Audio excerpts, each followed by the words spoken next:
Welcome to Mr. Jorgensen's classroom. I am Mr. Jorgensen, and I'm going to be talking about the Secret River, and I'm going to be summarizing the Sydney chapter's main plot beats. So I've broken this up into 3 parts, and that's how I see it. There's obviously a lot more nuance to this chapter. It goes on for a number of pages like the London chapter did, but what I see are 3 parts. It's the arrival, the question of freedom, and Thornhill's point. So first of all, arrival.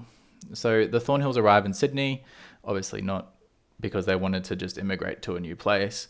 Thornhill was obviously forced there because of his crimes.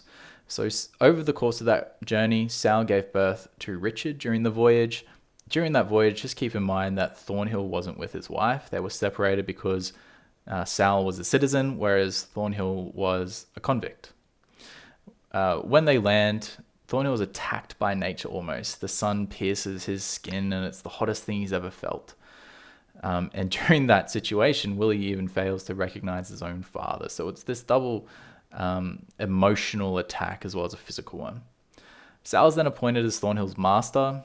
There's a system in place because the British colony would successfully develop under people's own free will rather than the reluctant time serving of felons. So they want convicts to be able to earn their freedom and develop the colony sort of for free. And this is where we get into that question of freedom.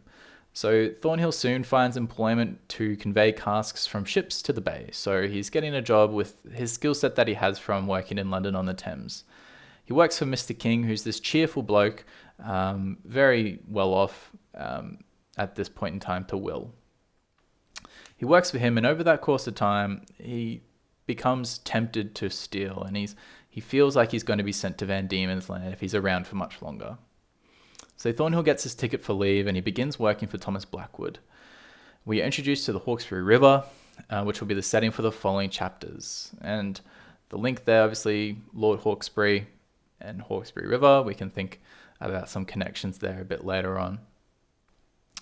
It's described as so. This was a place out of a dream, a fierce landscape of chasms and glowering cliffs and a vast, unpredictable sky. Everywhere was the same, but everywhere was different. Thornhill felt his eyes wide open, straining to find something they could understand. And this is in stark contrast to 30 pages ago where he's so blinded by the environment. And not only that, if we think back all the way to the prologue, we can think about how Thornhill was fearful of the landscape, where he felt like a flea on the side of some enormous beast. He was the other in the situation. But recognized that. However, in this part where he sees the fierce landscape of chasms and such, he's almost in awe of it. And this is where we get into Thornhill's point. So Thornhill purchases a boat called the Hope to work for himself, and he discovers his place. It was a piercing hunger in his guts to own it. You know, this is building on that theme of ownership. He needs to own his place. Thornhill has ideations of owning a plot of land on the Hawkesbury and convinces Sal of that dream too.